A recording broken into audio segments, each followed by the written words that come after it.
Sejam todos bem-vindos. Pegue sua Bíblia, por favor. Abra ela no primeiro livro de Timóteo, primeira carta, aliás, de Paulo a Timóteo. Glória a Deus. Aleluia. Glória a Deus. Acharam? Vamos para o capítulo 6 hoje, de Timóteo. Nós estamos em uma série chamada Escola de Timóteo. Nós estamos, irmãos, esse é o 6º culto. E nós estamos falando, texto por texto, dessa carta maravilhosa que o apóstolo Paulo libera para o seu filho na fé, Timóteo.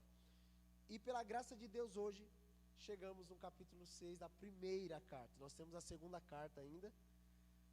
E nós vamos o mês de setembro inteiro dentro ainda da escola de Timóteo. E vai ser maravilhoso. Amém? Glória a Deus. Começamos no capítulo 6, no verso 1.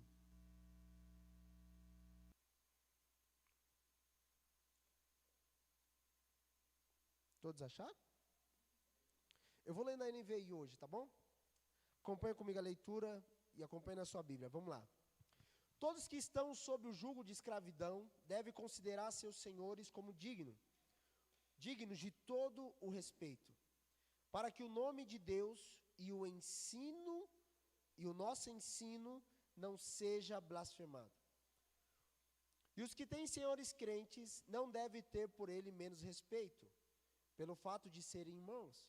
Pelo contrário, deve servi-los ainda melhor, porque os que se beneficiam do seu serviço são fiéis e amados. Ensine e recomende essas coisas. Nós vamos fazer aqui uma dinâmica para a gente não ler o capítulo inteiro e voltar. Nós vamos lendo e explicando e aplicando o texto para a nossa realidade atual. Nós precisamos ler as Escrituras e contextualizar a nossa vida. Amém, irmãos? Amém? Deixa eu começar aqui, por exemplo. Hoje não há mais escravidão como houve antigamente. Só que antigamente a escravidão era de fato ser escravo. Por exemplo, no primeiro século havia aproximadamente 60, até o quarto século, aliás, 60 milhões de cristãos escravos. 60 milhões de cristãos escravos. Cara, é muita gente. Deixa eu falar, pegar a informação certa. Isso tudo do Império Romano, irmãos. É muita gente. E Paulo ele vai escrever aos irmãos uma forma de eles viverem para não escandalizar a Deus e o ensino. É óbvio, como eu disse, hoje não há mais, pelo menos aqui na nossa região, no nosso meio, no Brasil, escravidão. Já foi dado o grito da liberdade, hoje nós somos livres. Amém? Só que a dinâmica e o princípio pelo qual Paulo estabelece o serviço continua o mesmo. Porque os escravos precisavam trabalhar para os seus senhores, amém? Nós vamos aplicar então para a nossa vida a realidade também do trabalho e do empregado. Então Paulo vai falar assim, vamos contextualizar. Todos que estão sobre trabalho, sobre julgo de trabalho, deve considerar os seus patrões dignos de todo o respeito, inclusive os ímpios, aqueles que não são de Deus, eles precisam ser respeitados. Eu vejo o crente, irmão, desrespeitando os seus patrões. Isso não é bíblico, é uma desonra contra Deus. Pastor, mas aquele é um pagão. Mas ele paga seu salário. Ele é um ímpio, pois é. Mas se você está submisso, está debaixo da autoridade pelo qual Deus o constituiu como dono daquela empresa, você precisa se submeter. Amém, irmãos? Amém? Não é famoso esse tipo de discurso, mas é bíblico também. Eu fico indignado assim no espírito com pessoas que querem queimar, mas não querem trabalhar. E quando vai trabalhar, não aguenta 20 dias no trabalho, porque é insubmissa ao seu patrão. Eu sei porque um dia eu fui assim.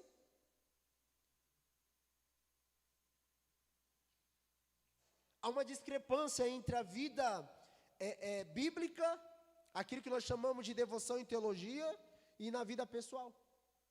Há uma discrepância na vida. Não, irmãos. O Senhor nos chama para essa realidade. Olha só, olha o que diz. Digno de todo respeito, para que o nome de Deus e o nosso ensino não sejam blasfemados. Já viu gente que faz assim, ó? O cara dá um trabalho e o patrão fala: isso, você vai na igreja? Você é crente? A roda na conversa é: cara, se for para ir na igreja e ficar a mesma coisa, eu nem vou. Não é assim? A maioria, pelo seu posicionamento, pela sua postura, perante as pessoas, faz com que o nome de Deus seja blasfemado. É verdade. Não tem conduta cristã, não tem testemunho cristão.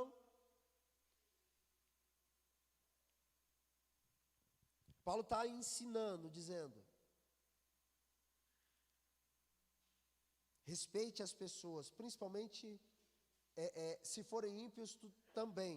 Aí ele vai dizer assim, ó: os que têm senhores crentes, ou seja, os que têm aqueles que são crentes, porque tem patrão crente também. E no primeiro século era deliberado, inclusive bem antes, a escravidão ainda era permitida pelos seus governos, e nós tínhamos senhores que eram donos de terras, que tinham seus escravos. Aqueles escravos também eram cristãos e os seus senhores também eram cristãos. E para não ter uma revolta, irmãos, contra Roma, inclusive, porque era muita gente mesmo, Paulo então vai dar a dinâmica, deliberar sobre eles como eles deveriam viver. E olha o que eles dizem. Olha o que Paulo diz a Timóteo: os que têm senhores crentes não devem ter por eles menos respeito. Uau! Ó, você é empresário aí, quer ter uma empresa um dia, ou está trabalhando para alguém que é cristão e tem uma empresa. A Bíblia diz assim que para o seu patrão que é crente, você não pode ter menos respeito. Porque a gente cai em um erro grotesco. Sabe qual que é? Por ser irmão, a gente desonra. A gente trata de qualquer jeito. Ah, é meu irmão. A gente fala de qualquer jeito. A gente chega a qualquer horário no trabalho. Por quê? Ah, é meu irmão, é o dono lá da empresa, é o irmão lá da igreja. Ele não vai descontar as minhas horas, não, dos meus minutos atrasados. A Bíblia diz assim: aos irmãos, ao contrário, não deve ser tido por menos respeito. Ou seja, deve servi-lo ainda melhor. Diga, melhor. Porque os que se beneficiam do seu serviço são fiéis e amados.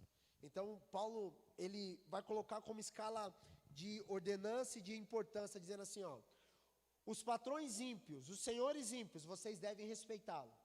Mas quando se trata de patrões e senhores fiéis e amados, o respeito tem que ser maior. Precisamos respeitar os patrões de maneira bíblica. Amém, meus irmãos? A Bíblia diz assim: ensine e recomende estas coisas. Paulo está dizendo assim para Timóteo: Timóteo, quando você for falar na igreja, fala para essa galera ter essa postura perante os seus senhores. Não permita, Timóteo, ensine sobre isso. Irmãos, são os ensinos que menos nós queremos ouvir na igreja. Porque as pessoas, elas pensam, infelizmente, que isso aqui não faz sentido. Por exemplo, a gente quer ouvir sobre soteriologia, sobre escatologia, a gente quer ouvir sobre o Espírito Santo, mas quando fala assim, vamos ouvir sobre caráter, como se comportar, como ser um bom funcionário, vamos fazer uma conferência de como sermos crentes no trabalho. Vamos ver se vai vir um monte de gente. Porque o que mais dá para identificar é que há essa incoerência na vida. As pessoas, elas estão vivendo uma vida dúbia. Essa vida fragmentada, onde na igreja ela se comporta de uma forma, aqui está tipo espiritual, Mas quando chega no trabalho é uma relação totalmente carnal. A gente nem sabe se a pessoa é mais crente ou não. A sua maneira de falar, o seu jeito de viver, enfim, as suas ideias até mudam de ambiente para ambiente. Aqui ela é contra várias coisas, chega lá no meio desviar lá no meio do trabalho, ela é a favor de muita coisa. Ela entra na onda e vai. Paulo está ensinando, dizendo assim para Timóteo: Timóteo, ensina, exorte, ensina essas coisas, recomende isso para que os crentes sejam fiéis em todo lugar. Amém, meus irmãos? Nós somos chamados para essa realidade. Nós não podemos viver uma vida dúbia. Diga amém. Isso é avivamento, irmãos. Principalmente nessa cidade. Isso é avivamento. Uma vida íntegra nessa cidade é viver avivamento. Porque está difícil. Quanto mais vem coisa, mais escândalos aparece. É treta. Só que o Senhor está nos alinhando para essa realidade. Então, a todos aqueles que trabalham, honre os seus patrões. Pastor, ele é um catinguento, pastor. Ele é terrível, é um demoniado. Então, sai de lá. Ao invés de ficar falando, amaldiçoando sua empresa, sai de lá. Mas eu preciso do salário. Então, se submeta e honra ele. Abençoa ele. Ao invés de ser uma boca do diabo amaldiçoando a empresa, sai de lá. Fala, patrão, eu sou livre agora, né? Não sou mais escravo. Eu quero pedir as contas. Por quê? Porque eu não aguento o Senhor. Eu não aguento o jeito que você fala. Não, para eu não amaldiçoar, não ficar chato aqui, eu prefiro sair, vou procurar outro trabalho. Tem coragem?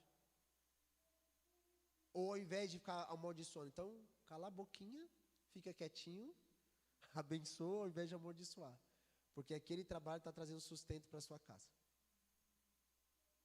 Diga glória a Deus. Amém, meus irmãos? Isso é maravilhoso no Evangelho. Isso muda muito a nossa vida. Meu Deus. Eu queria, quando eu comecei meu primeiro trabalho de carteira registrada, eu lembro, eu era um jovem, na igreja, assim, aquele tempo de viver radicalzão para Deus, até hoje mas com mais prudência, mas aquela coisa de não respeitar, qualquer coisa dava o dedo na cara, e sabe, essa coisa, jovem, maluco, que não respeitava ninguém. E eu lembro que eu durei 3 meses no trabalho, irmãos. Bastante. Quero dar experiência, né? Acabou a experiência, me chamaram e falaram assim, um menino, senhor Jefferson, tinha 17 anos lá, 17, 16 anos, carteira registrada. Senhor Jefferson, nós agradecemos o seu serviço. Eu era muito chato. Meu Deus do céu. Meu Deus. Não dá nem para lembrar. Dá nojo. Desobedecia, não respeitava. Chegava atrasado e queria ter razão. É um monte de coisa. Eu lembro uma vez o irmão aqui da igreja, muito querido, hoje já está uma benção. Mas ele falou uma vez para mim assim, pastor, lá no trampo está difícil, está perseguindo, está treta, está me perseguindo lá, pastor. Eu falei, amém, mano, por causa do evangelho. Aí no meio da conversa ele falou assim, não, o coordenador me chamou e falou, por que você está chegando atrasado? E tal. Eu falei, até eu te perseguiria assim. Você está chegando atrasado, isso não é perseguição, cara. Tem que alinhar, não pode chegar atrasado não. Hoje é uma bênção, né, irmão? Glória a Deus. Mas ele trouxe essa informação, eu falei, cara, isso não é perseguição por causa do evangelho. Se a sua patroa, seu patrão pega no seu pé por qualquer outra coisa que não seja por causa de Cristo, veja se talvez você esteja cumprindo aquilo pelo qual você foi contratado para fazer. Se você foi contratado para trabalhar 8 horas por dia, é 8 horas por dia, não é 7 horas e 55 minutos. Você não pode reclamar disso. Amém, irmãos? E se for irmãos fiéis, você fica até 8 horas e 5 minutos a mais. 5 minutos a mais. Trate com mais respeito. Falo brincando assim, mas o assunto é muito sério. Principalmente numa igreja como nossa que tem muitos jovens. Vocês começaram a sua carreira de trabalho agora. precisa se empenhar. Isso é evangelho também. Trate com respeito. Trate os mais velhos com respeito. Honre. Honre. Amém, meus irmãos? Paulo fala para Timóteo: ensine e recomende essas coisas. Se nós percebemos aqui, a sequência até o versículo 2 é a continuação do capítulo 5, porque no capítulo 5, Paulo vai falar sobre o trato. Lembra que nós falamos semana passada? Com os anciões, com as mulheres de idade, com os jovens, com as moças, com os presbíteros da igreja. Quando chega no capítulo 6, ele vai falar então com os escravos, os senhores, os empregados. Então a dinâmica que Paulo está trazendo a Timóteo é assim, existe uma maneira de ser igreja. Existe uma forma de se comportar na igreja. Quando você entra para essa família chamada família de Deus, existe um modelo a ser seguido. E Paulo está instruindo a igreja de como se modelar aquela realidade. Essa é a realidade que Paulo está trazendo. Então existe uma forma da gente tratar as pessoas, irmãos. Não queira você ser radical, maluco, um homem-bomba e querer... Não precisa disso. Vamos para a forma bíblica. Amém? Quando devemos ser mais pulso firme, a Bíblia nos respalda para isso. Quando devemos... Paulo fala, né? Por exemplo, fala assim para Timóteo: Timóteo, trata os mais velhos como seus pais. Você deve tratar o mais velho na igreja como um pai, não como um piá pançudo. Eu tenho que olhar para uma pessoa mais velha na igreja e falar: cara, esse homem aqui pode ser meu pai. E como tu trata seu pai? De qualquer jeito? Se for, tu está errado também. Então existe uma forma, mas Paulo fala assim, admoestando.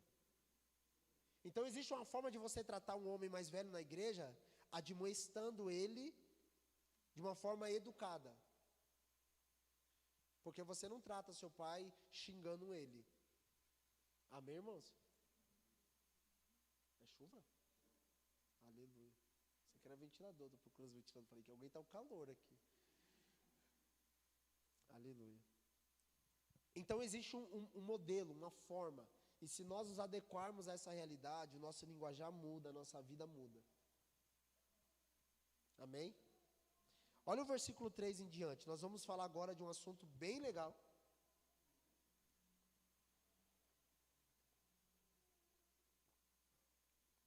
Eu preciso ler com vocês.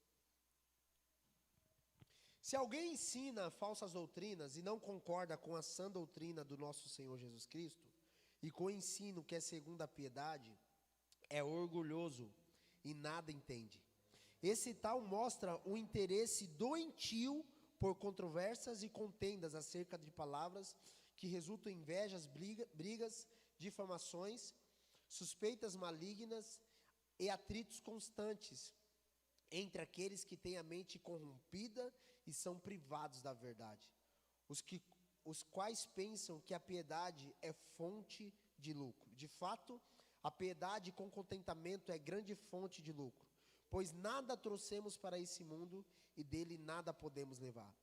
Por isso, tendo o que comer e o que vestir, estejamos com isso satisfeitos. E os que querem ficar ricos caem em tentação, em armadilhas e muitos desejos descontrolados e nocivos, que levam os homens a mergulharem na ruína e na destruição. Pois o amor ao dinheiro é a raiz de todos os males. Algumas pessoas, por cobiçarem o dinheiro, desviaram-se da fé e se atormentaram com muitos sofrimentos. Amém? Vamos entrar nesse assunto tão legal de falar, que é a grana. Na verdade, eu tenho percebido que a grana não é o problema. Eu tenho falado para as pessoas que estão perto que o dinheiro não é o problema. O problema do dinheiro é o coração. Sempre foi o coração do homem. Paulo vai dizer o seguinte para os irmãos. Versículo 3, vamos começar aqui. Se alguém ensina falsas doutrinas, lembra que Paulo envia Timóteo para Éfeso para consertar as doutrinas erradas que estavam sendo inseridas lá? Então, no Timóteo inteiro, se você for ler, é uma constante de Paulo ensinando o seu filho na fé, em como ele deve destruir as doutrinações que já havia estabelecido quando Paulo havia saído lá em Atos capítulo 20. Paulo fala, eu vou sair, lobos virão, e eu vou sair daqui também de Éfeso, e outras pessoas vão surgir no meio de nós, no meio de vocês, para deliberar assuntos para atrair discípulos para si mesmo. Essa é a dinâmica. Então Paulo envia seu discípulo para lá, e a carta inteira é ensinando sobre, vocês precisam acertar tudo que está errado. E quando chega aqui, o assunto são dois, doutrinário. Primeiro o assunto doutrinário e segundo é o assunto de dinheiro. Algumas pessoas tinham por hábito, isso é tão real nos nossos dias, parece que eu estou falando para hoje. Tinham por hábito extorquir muitas pessoas por causa daquilo que ensinava. Pedro vai falar sobre isso, sobre um tipo de pessoas que entram nas casas, ensinam, e aquelas mulheres que estavam aprendendo nunca chegam ao conhecimento da verdade, e esses homens que entram nas casas para ensinarem, esses homens só têm um propósito, ter o lucro que aquelas mulheres poderiam dar. Isso está lá na carta de Pedro. Então isso é antigo, irmão, cobrar para pregar, isso é muito antigo. Não é de agora, só se atualizou e normalizou. Mas biblicamente é errado. Amém?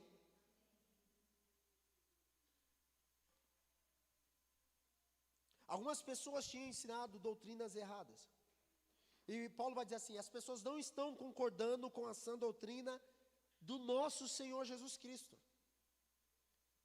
Essas pessoas que não estavam concordando com a doutrina do nosso Senhor Jesus Cristo, Paulo chama elas de orgulhosas. É como se nós lêssemos a Bíblia e falasse assim, não, eu não concordo com isso. Irmão, essa palavra não concordo é o significado da discórdia. Não concordar é ter discordância, e discordância é uma obra da carne. Lembra lá de Gálatas capítulo 5? A discórdia é uma obra da carne. Quando olhamos as escrituras, a gente precisa concordar com a Bíblia. A gente precisa ler e falar assim, cara, Jesus falou, tá bom, eu vou me submeter. E alguns irmãos não, falam assim, não, Jesus acho que estava errado nisso aqui. E eles não estavam concordando com a sã doutrina de nosso Senhor Jesus Cristo, que é a segunda piedade. Paulo chama esse tipo de gente de pessoas orgulhosas, diz assim, é orgulhoso e eles nada entendem. Porque vai entender, irmãos. Como não concordar com aquele que é a própria sabedoria? Obrigado, filho. Nada entende. Olha o que diz, essa pessoa, mostra um interesse doentio. Quando eu vi essa palavra doentio hoje, eu falei, as pessoas que não concordam com Jesus e têm interesse em discordar e causar dano à igreja por meio de controvérsias, eles, além de serem orgulhosos, a Bíblia chama esse tipo de gente de doentes. Uma pessoa doente, ela está em delírio aqui. Ela se perdeu no meio do caminho. Porque ela sabe muitas coisas das Escrituras. Mas ela se perdeu no meio do caminho. E ficou doente, literalmente. É esse sentido que a Bíblia diz que eles são doentes. Olha só. Interesse doentio por controvérsias e contendas acerca de palavras. Eles pregam, e sabe o que causa quando eles pregam? Isso aqui, resultam em invejas, brigas, difamações, suspeitas malignas e atritos constantes entre pessoas que têm a mente corrompida e que são privados da verdade. Não tem nenhuma palavra de edificação sobre eles. Eles não conseguem edificar nada. Quando eles falam, o que causa é apenas brigas, discordâncias. Conhece gente assim? Eles falam muito bem, tem uma boa palavra, mas fala, o que está construindo, mano, que eu não consigo entender? Ao invés de a gente sair do culto assim, glória a Deus, eu entendi, a gente sai do culto assim, cara, não entendi nada. Foi legal, o que você entendeu? Nada, mas foi legal. Foi forte. Tá, o o que foi pregado? Ah, então, eu não entendi muito bem o que foi falado. Irmãos, eu já fui assim também. Eu gostava de ir para as palavras originais, até gosto até hoje. Mas ao mesmo tempo que eu citava e estudava, eu falava, cara, que legal. Mas depois quando eu mesmo ia querer compreender todo o arcabouço que eu tinha preparado, cara, não via clareza sobre mim. Eu já fui assim. E todas as vezes que você fala debaixo desse espírito de orgulho, você não edifica ninguém, cara. Não há verdade, não flui. As pessoas não sairão do seu lado, é igual discipulado. Discipulado não é para ir vomitar conhecimento. Discipulado é para você parar, ouvir e meditar junto na palavra. E tirar as dúvidas junto. Cara, eu entendi isso aqui, é isso aqui. Quando nós somos orgulhosos, eu vou trazer para nós. O que causa na igreja é esse tipo de coisas. Invejas, brigas, difamações, más suspeitas, atritos constantes, porque o propósito nunca é edificar. A Bíblia diz que essas pessoas, elas têm a mente corrompidas e são privadas da verdade, os quais pensam que a piedade é fonte de lucro. E olha só, irmãos, eles pensam que a piedade aqui é a vida com Deus, é o evangelho, é a forma piedosa de viver. Tem ele como fonte de lucro. Paulo vai dizer no verso seguinte, de fato, quem tem a piedade com contentamento é uma grande fonte de lucro. Ou seja, se a motivação na piedade for certa, glória a Deus. Se não for, eu vou fazer por quê? E aqui vai uma pergunta para você. O porquê você faz o que você faz? Qual é o interesse de fato da gente viver o que queremos viver? Se for para viver uma vida piedosa, glória a Deus. Se for para ter lucro, seja qual for, um nome famoso, uma igreja boa, dinheiro, fama, tapinha nas costas, de nada vale. Nada. Pastor, e se vier essas coisas, é uma consequência de uma vida piedosa. Mas se esse for o objetivo, não vale a pena, irmãos. Nós estamos delirando. Estamos malucos. Vivendo uma vida totalmente dissoluta, com motivações erradas. Paulo vai dizer, de fato, a piedade com contentamento é grande fonte de lucro. E por que ele vai falar isso? Porque ele traz a piedade e contentamento no mesmo texto. Porque um homem que tem a piedade como fonte de lucro, ele não tem contentamento em nada. Por exemplo, o que nós precisamos para viver?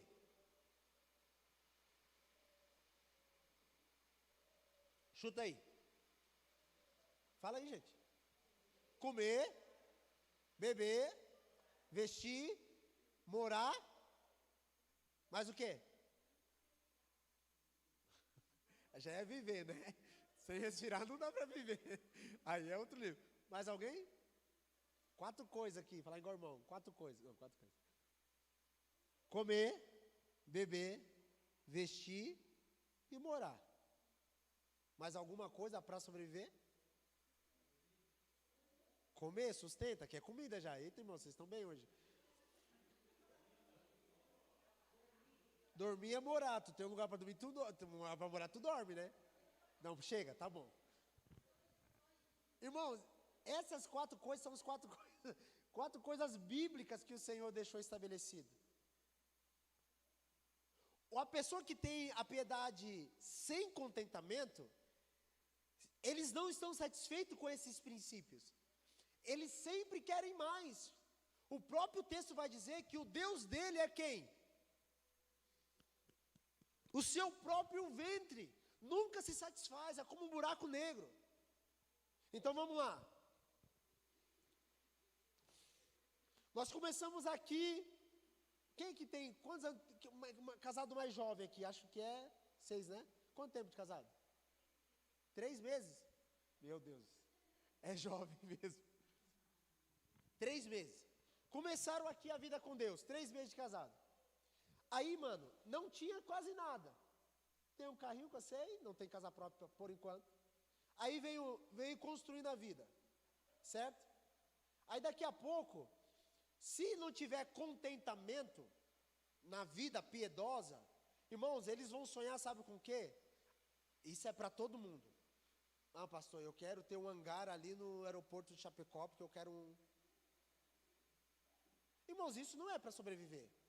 É assim, ó, com toda sinceridade. Você pode, pastor, pode ter? Pode ter. Só que, mano, você não precisa disso. Precisar é diferente de necessitar.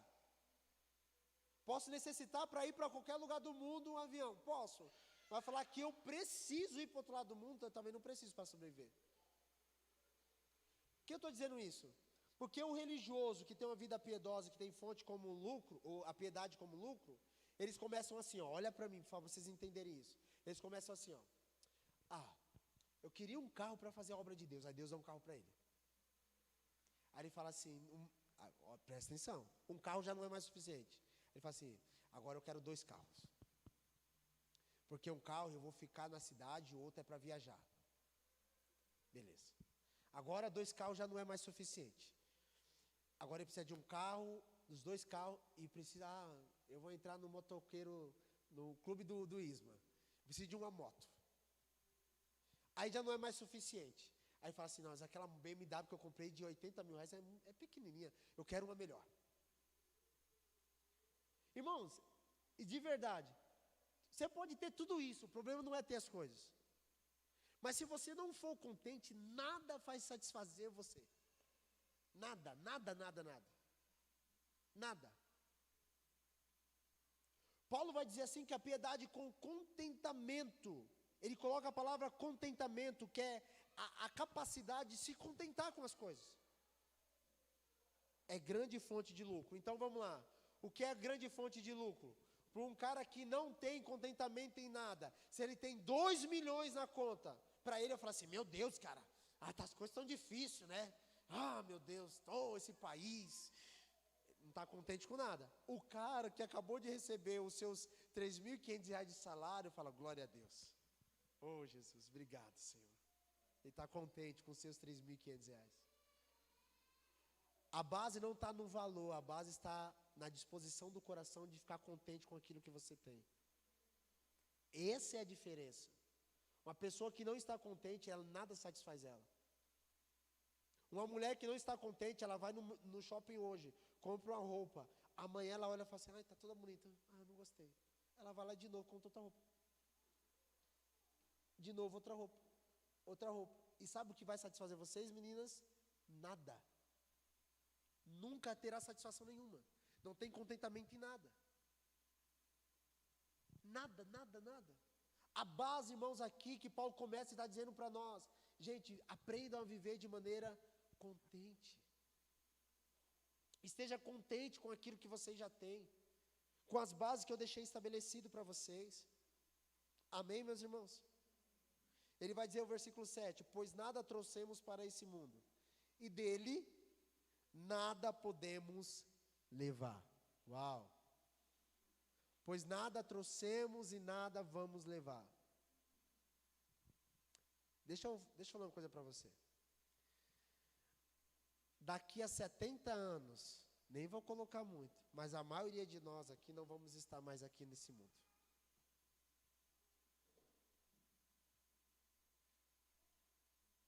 A maioria de nós não estaremos mais aqui daqui a 70 anos. Pastor, Jesus vai voltar? Pode ser, mas pode ser que a gente caia tombado, ó, e morremos, e alguém vai nos enterrar. E sabe o que nós vamos levar? Nada. Nada. Paulo está falando de contentamento, em seguida ele fala, porque nada trouxemos para esse mundo. E é certo que dele também nada podemos levar. Esses dias eu estava vendo uns faraós que foram enterrados, ricos, milionários, com suas joias. E depois de milhares de anos, encontraram as tumbas deles, e lá estavam, irmãos, todas as joias, no mesmo lugar. não vai levar nada, macho. Já não existe mais, tudo podre, os ossos destruídos. As joias estavam intactas. Porque carne e sangue não entra no reino do céu. Nada que é da terra vai entrar no céu. Nós entraremos no céu, irmãos, com o corpo glorificado. Eternidade fala disso. Terá que haver transformação para entrar na presença de Deus. Tudo daqui fica aqui. Tudo daqui fica aqui. Entenda isso. Nós precisamos usar tudo que Deus tem nos dado aqui. Aqui. Tudo que o Senhor tem nos dado aqui, nós precisamos usar aqui, porque nada poderemos levar para a eternidade. Por isso, tendo o que comer, verso 8, e o que vestir, estejam com isso satisfeitos. Tem que comer? Está quentinho? Alguém aqui não tem o que comer, irmãos?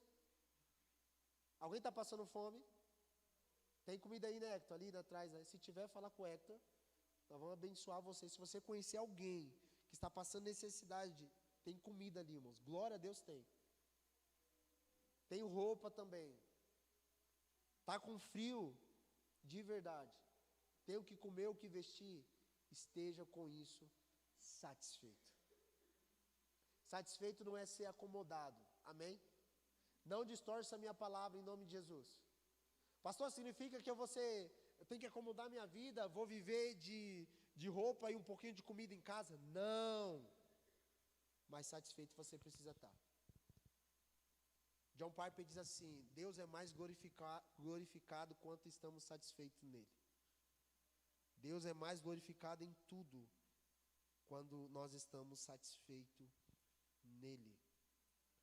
Versículo 9. Os que querem ficar ricos, cai em tentação. Diga, cai. Não é opção. Todos aqueles que querem ficar ricos vão cair em tentação. Não é opcional. A palavra nos afirma: todos aqueles que querem, desejo desenfreado por riqueza, eles vão cair em tentação, em armadilhas, em muitos desejos descontrolados e nocivos, que levam os homens a mergulharem na ruína e na destruição. Posso contextualizar aqui para nós? Vamos lá. Os que querem ficarem ricos vão cair em tentação. Quais são elas? Armadilhas. Algumas armadilhas, irmãos, assim, ó, chega a ser até bizarro. Por exemplo, uma armadilha que você cai todo dia.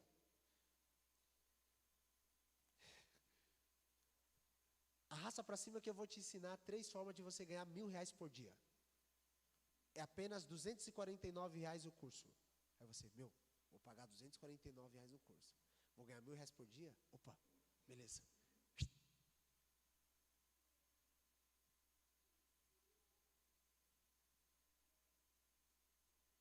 Irmão,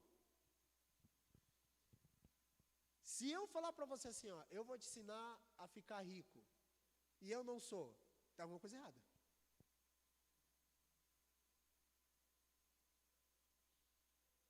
Como vocês não ganham pela internet? Se você tem um celular e uma internet, se você não ganha R$4.000 com isso aqui, você fica lá. Irmãos, não é assim? Principalmente agora, né? Com o advento da internet e com a pandemia que levou todo mundo para casa, que parou de trabalhar muita gente, a galera fez grana com a internet, de fato. Mas, irmãos, a maioria caiu em golpe.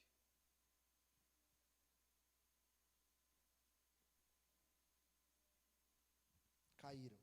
Existem profissões lícitas e abençoadas, sim, na internet. Mas, cara, o desejo desenfreado pela riqueza.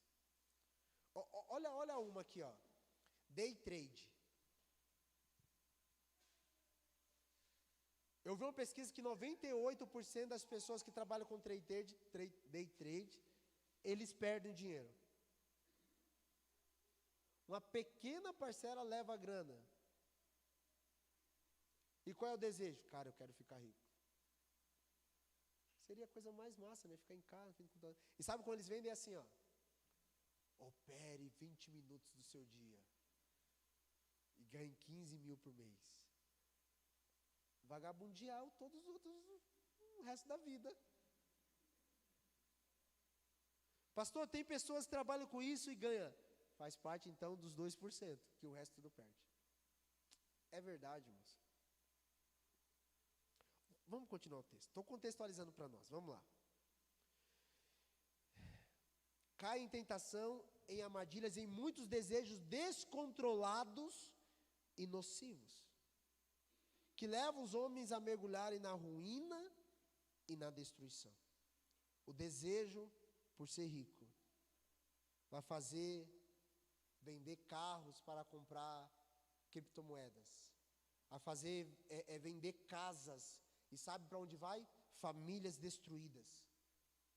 Irmãos, é o que a Bíblia diz, é desejos descontrolados, nocivos, que levam os homens a mergulharem na ruína e na destruição. Pessoas se mataram porque perderam seus patrimônios. E a maioria, irmãos, pessoas que são levadas, são crentes, gananciosos. Gananciosos. Versículo 10 é um versículo muito conhecido. Pois o amor ao dinheiro é a raiz de todos os males. Algumas pessoas, por cobiçarem o dinheiro, desviaram-se da fé e se atormentaram a si mesmas com muitos sofrimentos. Vamos lá, irmãos, o dinheiro, ele é neutro. Ele não é bom, ele não é ruim. O dinheiro, ele é uma cédula, ele é neutro. É o nosso coração que precisa estar alinhado com isso. Porque tem pessoas que têm grana e não desvia. E o miserável que teve 50 reais de aumento desvia. É verdade. Eu lembro de um irmão, hoje ele é uma bênção, irmãos. Aqui passou, hoje é uma bênção. Mas eu lembro quando ele começou a igreja, ele dava 20 reais de dízimo. 20 pila. Eu ficava constrangido. Aí eu falava, mano, tá precisando de alguma coisa? Ah, pastor, cara, nós abençoávamos ele. Neemias. Eu ficava constrangido. E ele começou a galgar, assim, uns patamares. E, bom, por ser discípulo, eu sei, né? E ele chegou ao nível, assim, de ganhar um pouquinho grana. E ele falou assim uma vez para mim, pastor, realmente, dar 500 reais de dízimo é mais difícil. Aí eu falei, tu lembra quando você dava 20? Que tu em casa, nem tinha templo ainda, irmãos. Tu em casa, a gente orava junto. Lembra? Então, agora chegou o momento de você praticar com a mesma disposição de coração, alinhado com Jesus, que você tinha lá, os 20 pila, está agora com 500. E foi difícil, irmãos, até alinhar. Hoje alinhou. Porque fala, dinheiro não é o problema, é o coração do homem que é o problema. Amém? Vamos dizer junto isso, dinheiro não é o problema. É o coração do homem que é o problema. Porque o nosso coração, irmãos, é uma fábrica de ídolos. Nós criamos vários ídolos para nós. Vários ídolos. Vamos lá. 10. O amor ao dinheiro é a raiz de todos os males. O amor ao dinheiro, não é o dinheiro. É o que as pessoas fazem. Aonde está o seu desejo. Quando fala do amor ao dinheiro, eu só penso numa coisa. Jesus chama o dinheiro de mamão. É a única coisa que ele coloca à disposição do coração do homem em servir o dinheiro de Senhor na Bíblia. Jesus nunca chamou nenhum demônio de Senhor. Ele chamou de demônios. Deuses. Mas Senhor, ele levou o patamar da grana. E aqui Paulo vai falar do amor a esse dinheiro, que se torna Senhor. E o primeiro mandamento é amar a Deus. Então é impossível, olha para mim, uma pessoa que ama o dinheiro, amar a Deus. Porque o amor que ela era para ela estar deliberando sobre Deus, ela direcionou a mamão. É impossível. É por isso que a teologia da prosperidade não faz nenhum sentido biblicamente. Nenhum. A teologia da prosperidade. Existe uma prosperidade bíblica. Existe sim. Mas a teologia da prosperidade não faz nenhum sentido biblicamente.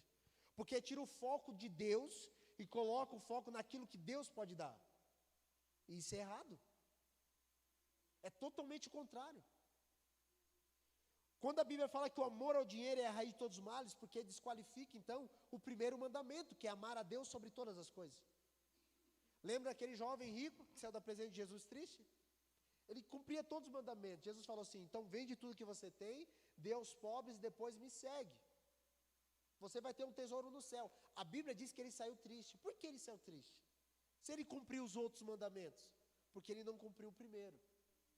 Quem cumpre o primeiro mandamento, de fato, todos os outros entram em ordenança, porque ama a Deus acima de tudo. Então, se é para deixar coisa, se é para honrar pai e mãe, é para satisfazer das coisas, é fácil, porque você ama a Deus. Irmãos, quem ama faz loucura de amor. Eu preguei isso aqui esses dias. Quando você está amando, você fala, cara, eu amo Deus. Se é preciso andar tantos quilômetros para ver a pessoa que eu ando, porque amo. Agora, uma pessoa que diz que ama a Deus e ama o dinheiro e não consegue largar mamon, ela não ama a Deus.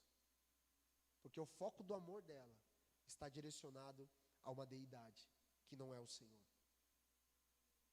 Dinheiro não é problema, irmãos, é o coração do homem. Eu tenho descoberto isso nesse tempo da minha vida. Discipulando pessoas, fiz alguns negócios que deram grana e o Senhor falou, queima tudo. Falei, cara, amém. Abençoa fulano, amém, Senhor. Vamos lá. No meio da treta, passando algumas dificuldades, o Senhor falou, olha para mim. Falei, amém, Senhor. Porque é o coração, irmãos, não é a grana. Se tem, tudo bem. Se não tem, tudo bem, eu estou contente. Eu já falei isso aqui, mas vou repetir. Quando essa igreja começou aqui em Chapecó, quando eu ia vir para Chapecó, eu pedi duas coisas para Deus. Deus falou, vocês vão para Chapecó e tal. E um dia em oração eu falei, Jesus, eu quero te pedir duas coisas no meu ministério. Duas. Essas duas coisas que eu pedi para Jesus. A primeira, eu falei, Deus, por favor, cuida da minha família. Eu não estou nem aí para mim. Cuida da minha esposa e dos meus filhos. Por favor, Senhor.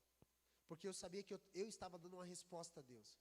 Mas por ser o pai de uma família, toda a resposta que eu dou, eu levo eles.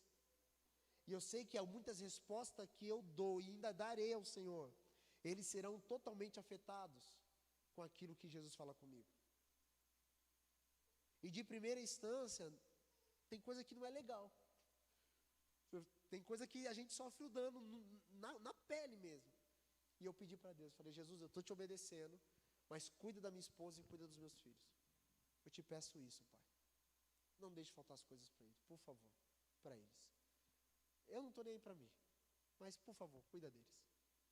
Essa foi a primeira coisa que eu pedi para Deus.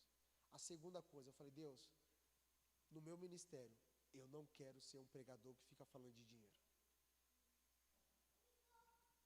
Eu vi muitos irmãos bem próximos indo para esse caminho e eles não voltam mais. Eles entram por esse caminho de falar de grana. Tem alguns resultados, porque as pessoas, elas são generosas. E eles não voltam mais, irmãos, para o Evangelho.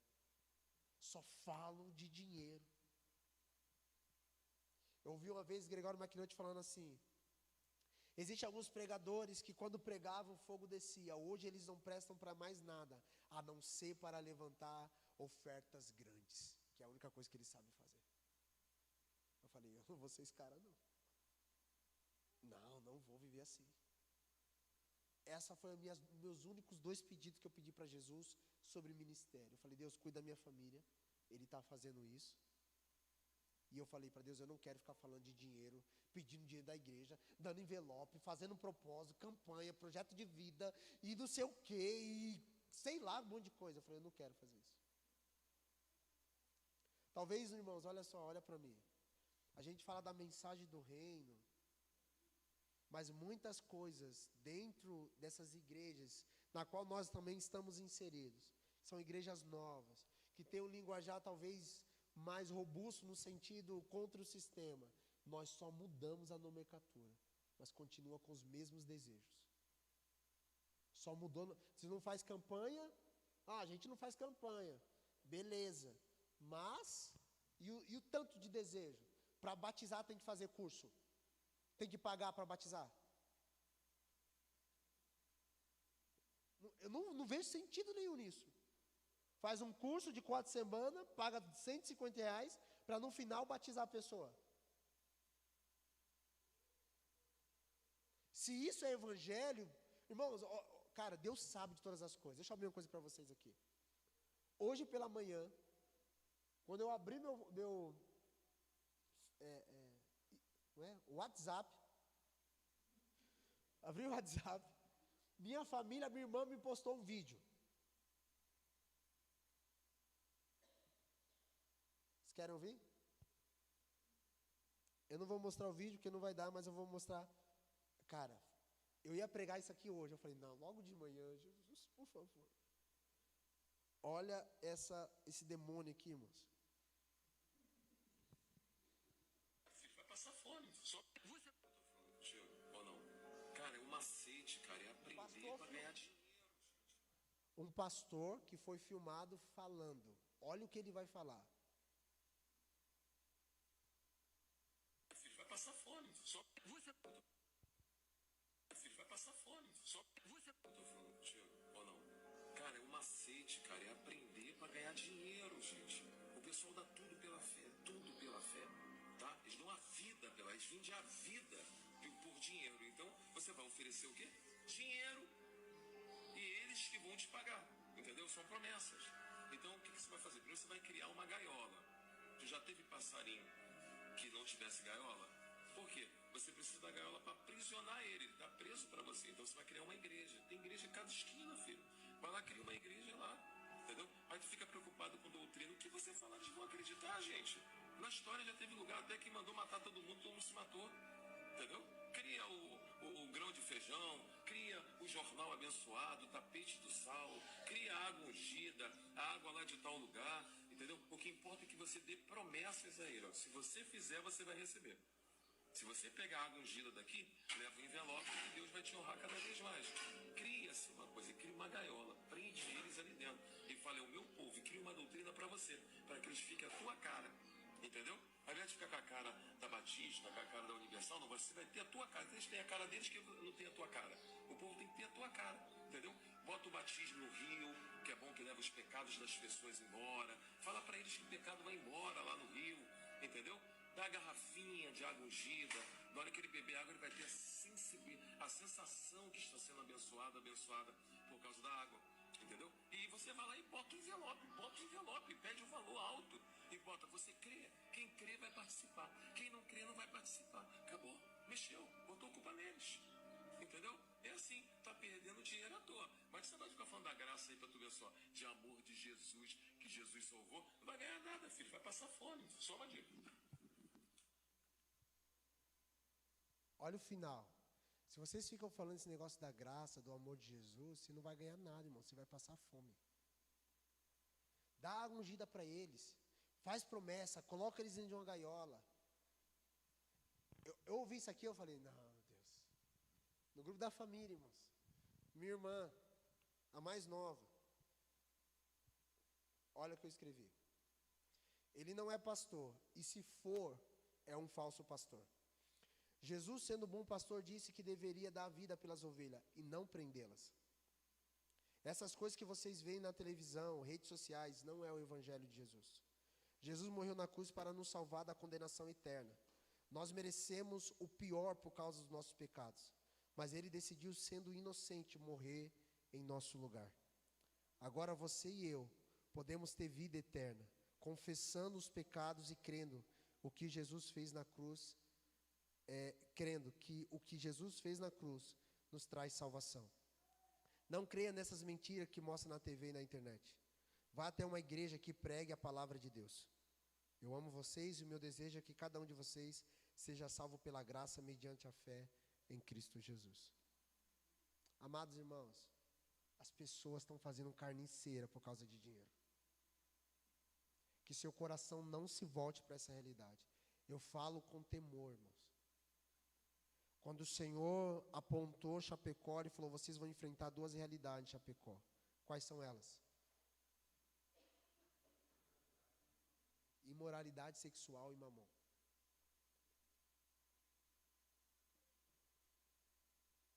Essas duas realidades estão pairando sobre as nossas vidas. E se você não vigiar, tu cai. Você cai, cara. O problema não é o dinheiro, o problema é o coração. Se o coração está desviado do propósito de Deus, já era. Você se corrompe por 30 moedas. Olha o que Paulo vai falar para Timóteo, versículo 11. Porém, ou você, porém, homem de Deus, fuja destas coisas. Fuja disso tudo. Busque a justiça, a piedade, a fé, o amor, a perseverança e a mansidão. Combata o bom combate da fé. Tome posse da vida eterna para a qual você foi chamado e fez a boa confissão na presença de muitas testemunhas. Diante de Deus que tudo dá a vida e de Cristo Jesus, que diante de Pôncio Pilatos fez boa confissão, eu lhes recomendo. Guarde este mandamento imaculado e irrepreensível até a manifestação de nosso Senhor Jesus Cristo, a qual Deus fará se cumprir no seu devido tempo. Ele é bendito e unicamente soberano, o Rei dos reis e Senhor dos senhores. O único que é imortal e habita em luz inacessível, a quem ninguém viu e nem pode ver. A ele seja a honra, o poder para sempre. Amém. Paulo vai falar para Timóteo, Timóteo, se eles fazem isso, você não pode. Tu, porém, homem, olha onde o Paulo coloca Timóteo. Olha o adjetivo que Paulo dá ao seu filho na fé. Eles são como loucos. Eles nada entendem.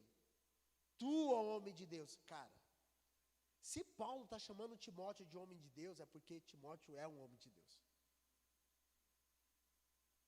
Tu, ó homem de Deus, fuja. Irmãos, tem momentos na nossa vida que a gente tem que fugir das coisas.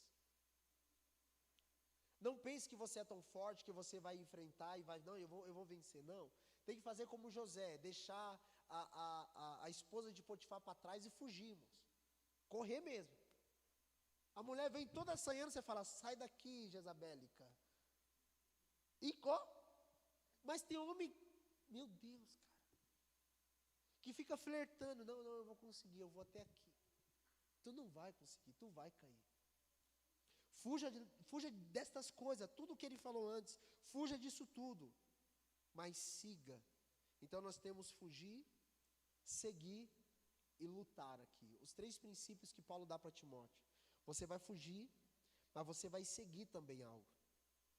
Ele diz, fuja, mas siga a justiça, a piedade, a fé, o amor, a perseverança e a mansidão. E também combate o bom combate da fé. Tome posse da vida eterna que você foi chamado. Não se desvie, Timóteo, porque alguns se desviaram da fé por causa do amor ao dinheiro. Perderam famílias, perderam ministério por causa do amor ao dinheiro.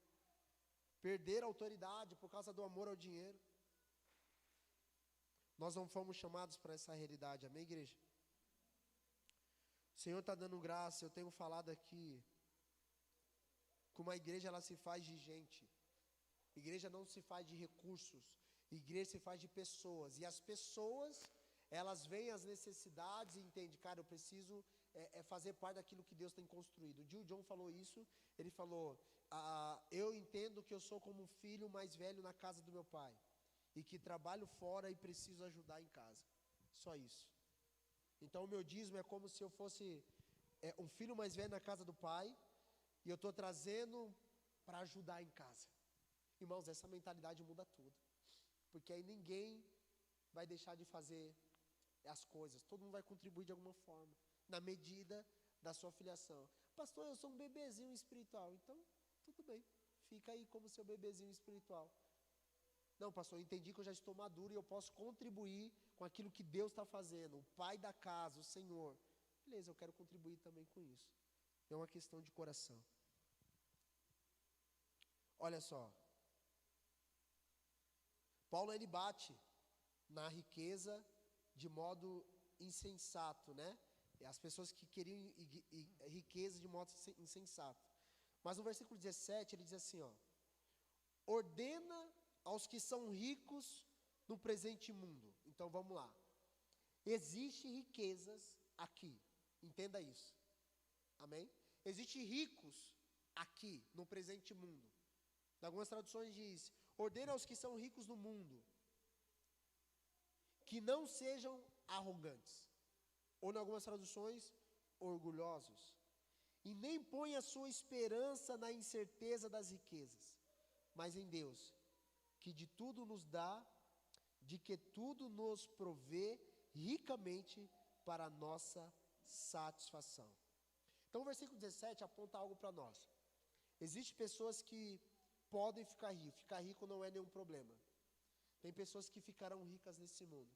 Só que Paulo fala assim, ó, ordena aos ricos desse mundo que eles não sejam arrogantes ou orgulhosos. Conhece rico orgulhoso? Agora você conhece crente rico orgulhoso? Se for, não é crente. Porque fala para não ser. Existe muito rico orgulhoso. Beleza? Mas se é crente, se é servo de Deus, e Paulo vai dar, não é do mundo aqui, irmão. Paulo está dando a dinâmica para os servos de Deus. Que ele vai continuar o texto. Ele diz assim, para não ser arrogante, e nem põe a sua esperança na incerteza das riquezas. Lembra no plano Collor? Lembra? Quando o Collor confiscou as poupanças de muita gente. Eu lembro que minha avó contava disso, ela tinha uns pilinha lá. Perdeu tudo, macho. Pessoas perderam a vida, se mataram. Elas dormiram ricas, porque elas estavam na poupança, perderam tudo.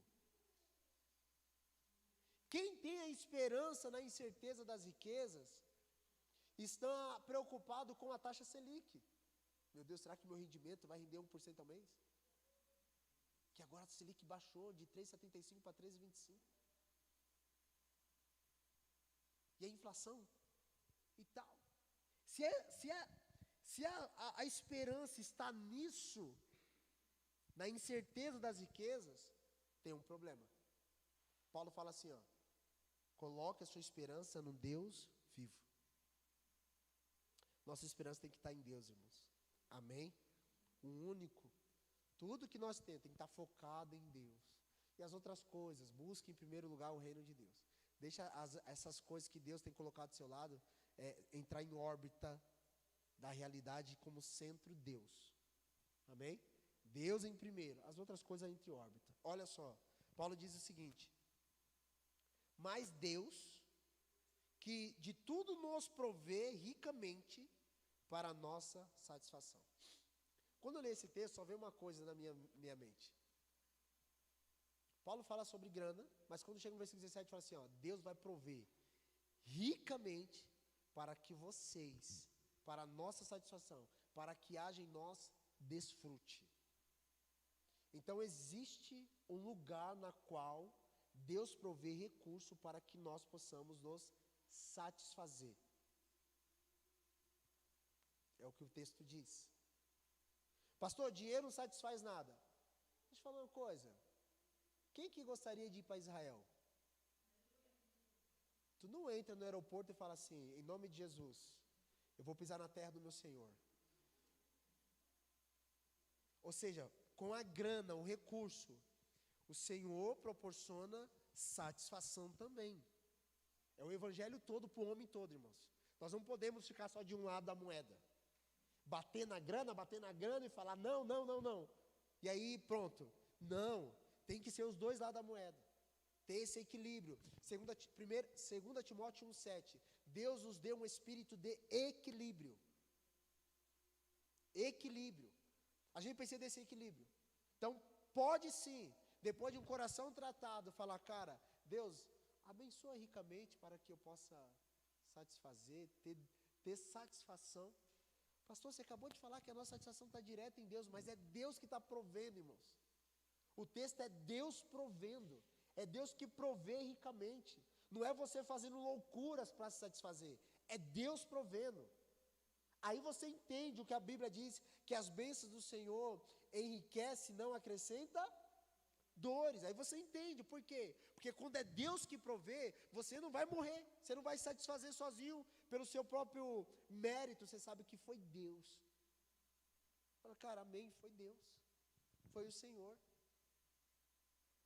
Nossas famílias precisam serem abençoadas, para que haja contentamento no aspecto de desfrute, satisfação. Alguns, por favor, não distorce o texto. Nós vamos chegar no outro ponto aqui, está acabando.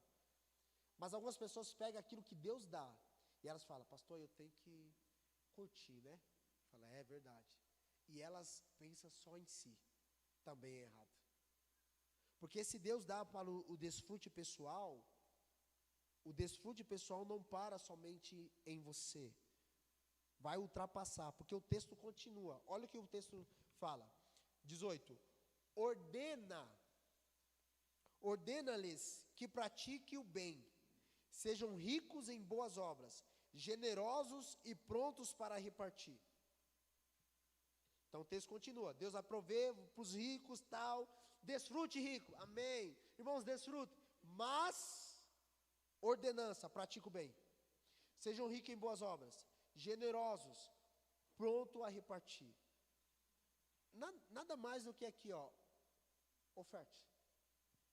Olha para o próximo. O que você viver não pode parar em você.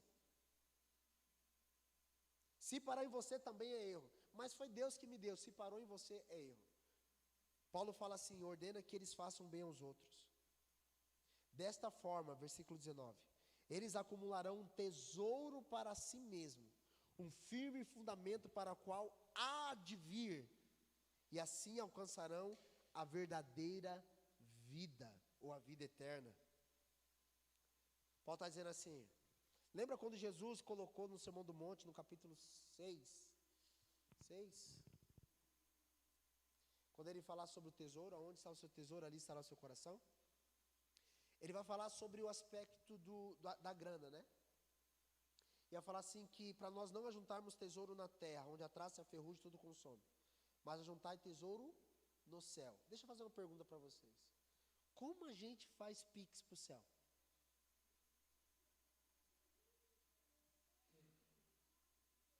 Se eu pego, Jesus não está falando seu tesouro, das intenções, não, lá ele está falando de dinheiro, porque logo em seguida ele vai falar de mamão. Ele fala, ajunte tesouros no céu, não ajunte na terra. Tá, como, Senhor? Porque Jesus não explica como, ele só fala, Paulo explica. Paulo explica como ajuntar tesouro no céu. Como ajuntar tesouro no céu? Fazendo bem ao próximo. E repartindo, abençoando. Assim vocês adquirirão, diz assim na minha tradução, versículo 19. Desta forma, acumularão um tesouro para si mesmo e um firme fundamento para a era que há de vir. Quando você está fazendo ao próximo, irmão, deixa eu falar uma coisa para você. Você está juntando um tesouro na eternidade. As pessoas mais pobres na terra, talvez serão as mais ricas na eternidade. Porque quando chega nela, não para nela. Ela fala, cara, isso não é para se aproveitar. Tem alguns irmãos que se aproveitam, mas deixa eu ser fiel à palavra aqui. Não para nela. Ela sabe que Deus dá para ela para que a partir dela toque outras pessoas. Deixa eu falar uma coisa para você, irmãos. Você está juntando um tesouro na eternidade. É o que a Bíblia afirma. E se o nosso foco está na eternidade, tudo que Deus me dá não para em mim. Eu já ensinei aqui, está tudo lá no YouTube, irmãos. Nós fizemos uma série aqui chamada Reino em Finanças. Foi quando nós ensinamos sobre a parte financeira na igreja. Não é para você pegar tudo que você tem e falar assim, então tem que dar tudo para as pessoas. A gente já aprendeu isso.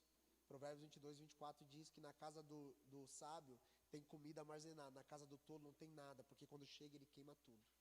Então a Bíblia chama esse tipo de gente de tola. Mas a forma de investir no reino é você investir em pessoas, não é em prédios. Isso aqui tem que nos servir. Se isso aqui, a gente se submete a isso aqui, não presta para nada. Tudo que a gente faz, tudo que é físico aqui, precisa servir pessoas. Tem que proporcionar alguma coisa a gente, a pessoas. Se não proporcionar, não faz sentido ter. Nem nada. Amém? Jesus falou assim, ó, aonde está o seu tesouro, ali estará o seu coração. Muitas pessoas leem esse texto e falam assim, então o meu coração é um tesouro que vai... Não, está falando assim, ó, onde? Qual é o local? Você vai colocar o seu tesouro, o seu coração se volta para lá. Se eu voltar o meu coração... É Ana? Se eu voltar o meu coração para Ana, significa que tudo aquilo que eu tenho como tesouro, eu estou depositando na Ana. E lá vai estar meu coração. Essa é a realidade. Se o meu coração se volta para as coisas do Senhor, para a realidade do reino de Deus, tudo que eu tenho vai para onde? Porque meu coração se volta para lá. Meu tesouro está tudo lá. Vou investir, vou investir, vou investir, vou investir. Quantos irmãos acordam de madrugada para ver a conta, irmãos?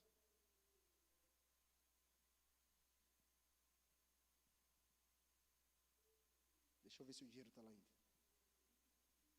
Eu conheço gente assim. Conheço gente assim.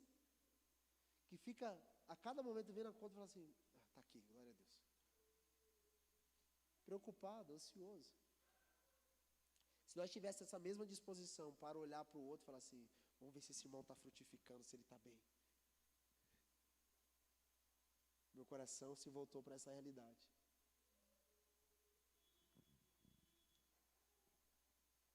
Investir em pessoas nos leva a entesourar tesouros no céu.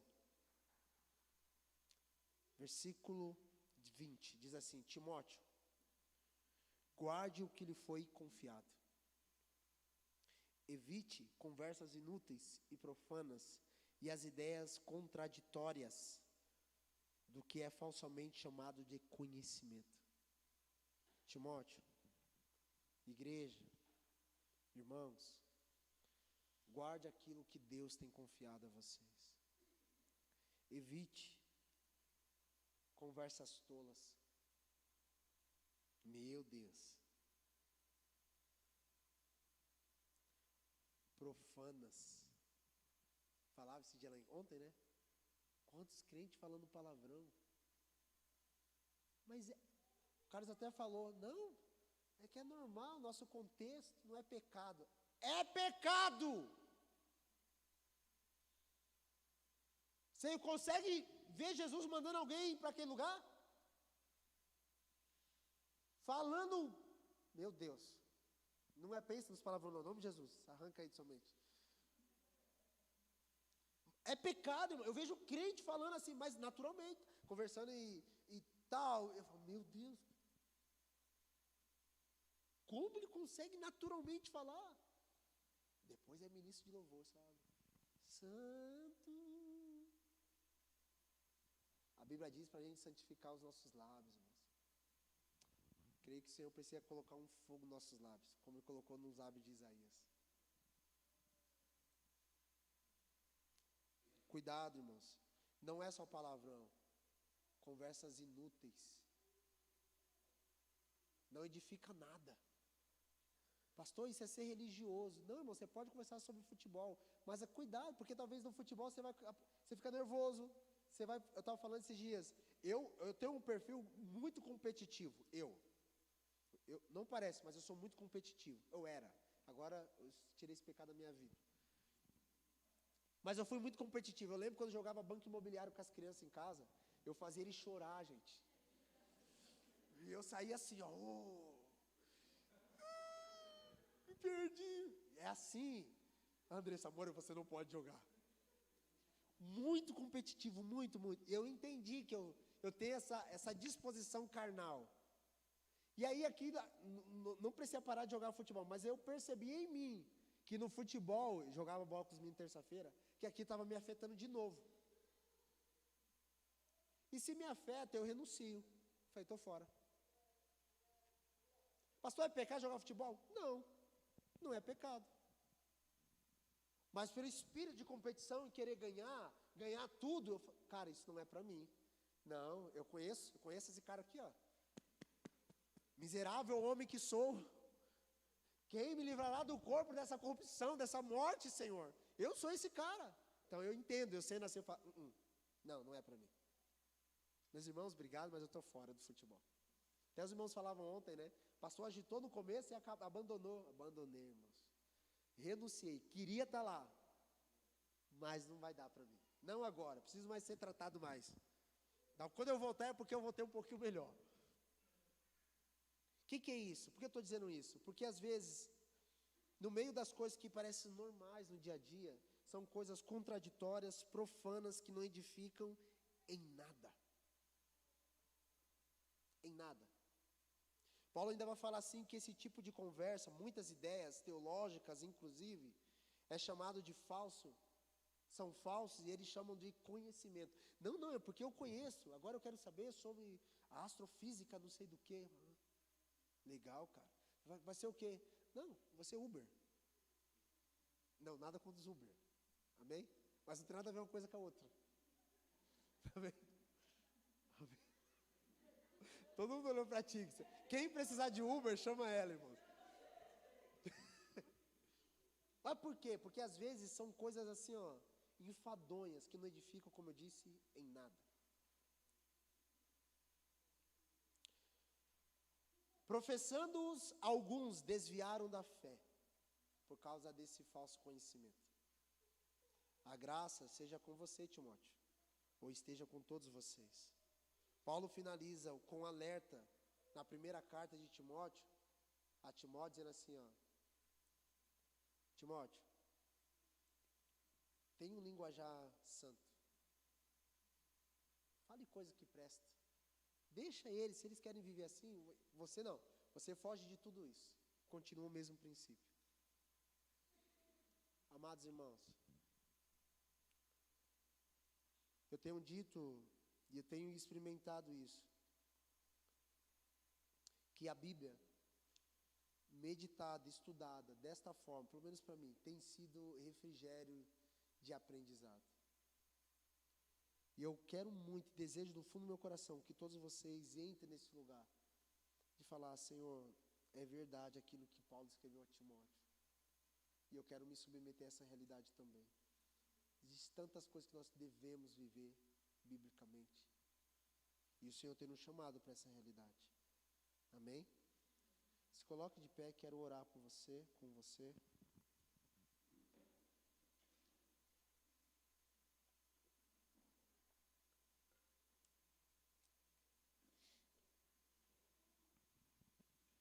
Eu não tenho pressa, amém, irmãos? Você também não deveria ter.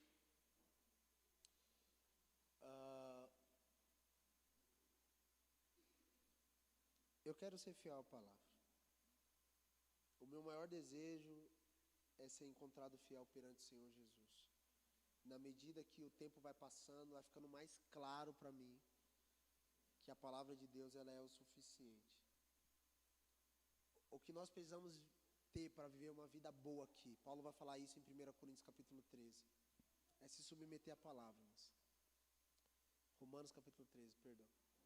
É se submeter à palavra, para que nós possamos ter uma vida, ele chama de sossegado. Às vezes nós sofremos porque queremos fazer o contrário. Algumas coisas você faz e você nem entende o porquê você faz. Você apenas faz parte de você. Mas quando vem a luz do Evangelho sobre sua vida, você entende, fala assim, cara, é verdade, eu tenho algumas coisas na minha vida que não faz sentido eu continuar.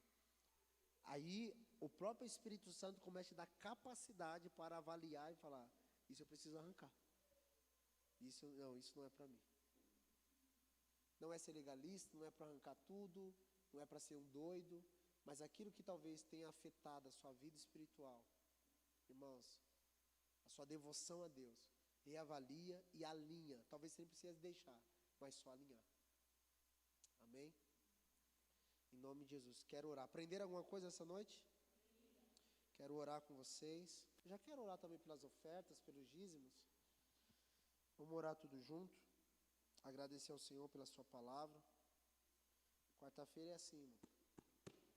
Eu amo esse ambiente. Glória a Deus. Pai, eu quero te agradecer pelos meus irmãos. Obrigado porque o Senhor tem sido glorioso. O Senhor é glorioso e fiel, liberando sobre nós a sua santa palavra. Obrigado, Pai, pelos meus irmãos aqui reunidos em teu nome. O Senhor tem construído nessa comunidade uma mentalidade bíblica para viver um estilo de vida na qual a tua palavra nos garante e nos baliza, Senhor, para vivermos. Em nome de Jesus eu te peço, Pai, que sobre esta igreja as realidades, as verdades eternas estabelecidas caia sobre nós como revelação. Em nome de Jesus, toque cada irmão, cada irmã. Nós queremos, Senhor, nos submetermos à tua palavra. Por isso eu te peço, Espírito Santo, cria em nós um coração quebrantado e contrito, para, Senhor Deus, olhar para as Escrituras, receber a tua palavra e dizer: é isso, eu me submeto à tua palavra, Senhor. Não seremos uma igreja, Pai, um povo, Senhor Deus, que vai querer o conhecimento para causar divisões, para causar brigas, rixas. Não, Senhor, nós queremos a tua palavra, Senhor. Nós queremos nos submeter, nós queremos aplicar a mesma realidade que Paulo fala para Timóteo. Ó, Timóteo, você como homem de Deus, fuja destas coisas ruins, se estabeleça diante da verdade, do amor, da mansidão, do domínio próprio. Para você, Timóteo, é uma realidade maior. Senhor, nessa escola de Timóteo, o Senhor tem nos ensinado a viver da maneira que te agrada. Eu oro no nome de Jesus, Pai, que nosso caráter seja moldado, que a nossa vida seja transformada, que o nosso empenho diário glorifique o teu santo nome, que os patrões não venham blasfemar do nosso estilo de vida, que nós possamos glorificar o Senhor no trabalho, aonde quer que fomos. Espírito Santo, eu te peço, nos conduza debaixo dessa verdade. É o que nós queremos, nos submetemos à tua palavra, papai. Nós oramos em nome de Jesus. Levanta homens e mulheres aqui, Senhor, cheios do teu Espírito, de bom testemunho, falando a tua palavra onde quer que eles forem enviados. Levante homens e mulheres aqui, Senhor, que vão ser propagadores da verdade do Evangelho. Levante homens e mulheres aqui, Senhor, fiéis à tua palavra, como Timóteo foi, que não tenha medo, que vai prosseguir, que vai avançar, que vai lutar o bom combate da fé, em nome de Jesus, ó Deus. Levante aqui, Senhor, homens e mulheres cheios do teu Santo Espírito, para ir contra as doutrinas de Jezabel, as doutrinas de Balaão, para ir contra as doutrinas desse império das trevas que tem se levantado nessa cidade. Levante a homens e mulheres aqui, Senhor, firmes no propósito, debaixo da tua santa e maravilhosa palavra. Pai, a minha oração é para que o Senhor toque a vida de cada um, em nome de Jesus, que o amor seja direcionado somente ao Senhor. Senhor, no nome de Jesus, nós direcionamos todas as nossas afeições a Ti, todo o nosso amor a Ti, em nome de Jesus. Mamão, dinheiro, bem-estar, nada disso vai ganhar o nosso coração. Nós nos submetemos a Ti, Pai, em nome de Jesus, ó Deus. Nós, Pai, oramos para que o nosso coração esteja sarado. Cura o coração nessa noite, Senhor. Aquele que precisa se arrepender da avareza, que ele se arrependa em nome de Jesus. Aquele que precisa se arrepender, Senhor Deus, do desejo desenfreado por querer ser rico, que ele se arrependa em nome de Jesus, ó Deus, para que ele seja livre das tentações, dos enganos, das armadilhas, daquilo que o Senhor estabeleceu na tua palavra, que eles vão se transpassar com muitas dores. Deus, livra esse coração, livra esta igreja, livra esses meus irmãos, livra a nossa vida, em nome de Jesus. Nós queremos a tua presença, Pai. Pedimos que o Senhor seja o primeiro e o único na nossa vida. Sim, Pai, nós direcionamos total amor a Ti. Nós declaramos que te amamos. O Senhor é o primeiro. O Senhor é aquele que tem a nossa intimidade. O Senhor é aquele que tem a nossa força. O Senhor é aquele que tem todos os nossos recursos, toda a nossa intelectualidade. Nós declaramos que tudo pertence a Ti, papai. Nós te amamos, Deus. Nós te amamos, Senhor Jesus. Nós declaramos o nosso amor por Ti. Nós declaramos essa igreja amando o Senhor acima de tudo. Nós declaramos, Senhor Deus, essa igreja, Senhor, prostrada aos Seus pés. Senhor, no nome de Jesus, sela essas palavras em nossos corações, Pai. Nós oramos, Pai, no nome de Jesus, por essa realidade espiritual. Que saia da mente e desça ao coração como revelação, Pai. Em nome de Jesus, nos constranja, Senhor. Nos constranja, ensina-nos a ser generosos, ensina-nos a ser como homens que repartem. Senhor, nos ensina a ser com aqueles que estão entesourando tesouros no céu, na eternidade, em nome de Jesus, ó Deus. Deus, nós queremos que o Senhor libere sobre nós a Tua graça, da mesma forma que o Senhor liberou sobre a vida de Timóteo. Senhor, libere sobre nós a Tua graça, porque a Tua graça nos mantém de pé, a Tua graça nos mantém firmes, a Tua graça nos mantém no propósito. A Tua graça, Senhor, a Tua graça é melhor do que tudo. Nós carecemos, nós precisamos e só estamos aqui por causa dela. Obrigado, Espírito Santo, pelos meus irmãos. Obrigado por esta igreja, estamos compreendendo a Tua palavra, estamos compreendendo a revelação da Tua palavra no nosso coração. Obrigado, Senhor. Obrigado, Jesus. Eu te agradeço, Pai, pela vida de cada irmão. Pai, eu oro também nesse momento pelas pessoas que estão ofertando, pelos aqueles que estão, Senhor Deus, liberando sobre esta casa, Senhor, os seus recursos, em nome de Jesus, que o Senhor, conforme nós lemos no verso 17, possa prover ricamente para o desfrute, em nome de Jesus, ó Deus. É o Senhor que faz isso. O Senhor possa fazer essa realidade chegar na vida desse meu irmão e dessa minha irmã. Em nome de Jesus, que haja provisão da Tua parte sobre esta família, sobre esse meu irmão, aqueles que não têm para ofertar também, ricamente prover para eles, Pai. Em nome de Jesus, que haja provisão da Tua parte, conforme está na Tua santa palavra. Pai, obrigado pelos corações generosos, pelos dízimos, pelas ofertas levantadas e alçadas ao Senhor. Seja glorificado, Senhor. Aqueles que estão ofertando pela internet, que o Senhor possa abençoá-los e o Teu nome, Jesus, seja glorificado também. Em nome de Jesus, ó Deus. Obrigado pelos esses meus irmãos. Obrigado por esta igreja. Obrigado por tudo que o Senhor tem feito, está fazendo no nosso meio. Obrigado pela família espiritual, pela comunhão, pela koinonia com o Senhor e uns com os outros. Obrigado, Senhor, pela Tua palavra. Nós te agradecemos em nome de Jesus. Amém, amém e amém. Amém, meus irmãos. Você pode trazer a sua oferta. Deus te abençoe. No sábado nós temos eclésia às 8 horas da noite. Amém? 8 horas, né? E discipular durante a semana. Abraça a pessoa que está do seu lado. Deus te abençoe em nome de Jesus. Amém.